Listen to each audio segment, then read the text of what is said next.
My name's George Blaha, and I'm from Chicago. The kind of artwork that I make at this point is digital artwork, computer-based. My motivation behind doing what I do just comes from some inner impulse. I did work with other mediums. I did sculpture after I went to art school. I did sculpture, primarily sculpture, mixed media, painting. So it was like, and I did some performance art. I remember that I had gone to see an exhibit of an artist's work at the Art Institute around the late 90s. And I was really inspired by their work. It was Tom Friedman's work, as a matter of fact, which is interesting because before that I couldn't imagine making artwork on a computer.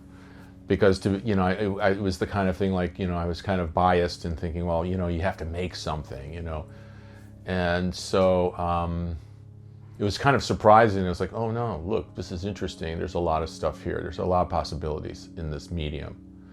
So that's when I started doing it. And that was probably 1999 or so. I think one of the things that I discovered while I was starting to do artwork on the computer was one of the things that freed me up was like being able to improvise. And the other thing that I found interesting about working particularly in the medium of computer is that you could do something on it, and if you didn't like it, you could essentially erase it and start over. Or you could do a variation of it, very easily go backtrack the steps and then actually do something else.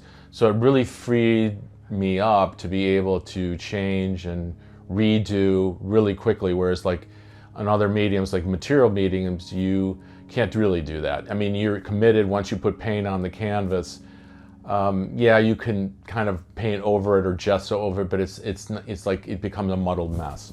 So with a computer, you can go backwards and say, well, I don't like that, and let me try something else. So it gives you all these almost infinite amount of possibilities of where you can go at any point in the process of where you're making something. I would imagine it's something similar to like if you were making music, like for example what Brian Eno does, he makes music and then he applies different kinds of treatments onto the sound, and then he makes something out of that, which could be completely surprising and new that you've never heard before. Whereas, other kinds of, other ways of making things, you just don't have those possibilities. One discovery I had was when I was working with a 3D program, and I was actually started thinking, well, I'm going to make a piece of sculpture. Why not just see what would it be like to, make a sculpture piece in a 3D program? And so I started, manipulating.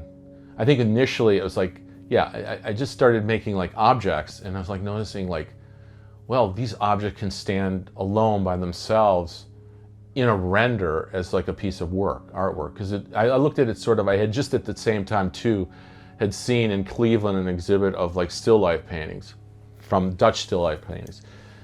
And so I was like thinking, wow, I was looking at some of these Dutch still lifes, and I was marveling at how they could make seemingly objects that you could almost like feel or experience, like a beer, in a still life. It's like almost like you could drink it. It was like that kind of a thing, and you could almost imagine, doing that.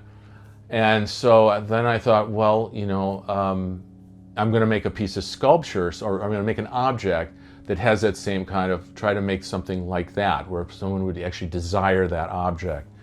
And then just from then on, it just, okay, wait, this can just remain as like almost a photograph of an object or a still life of an object, but in this case, the object is like a piece of artwork within the render.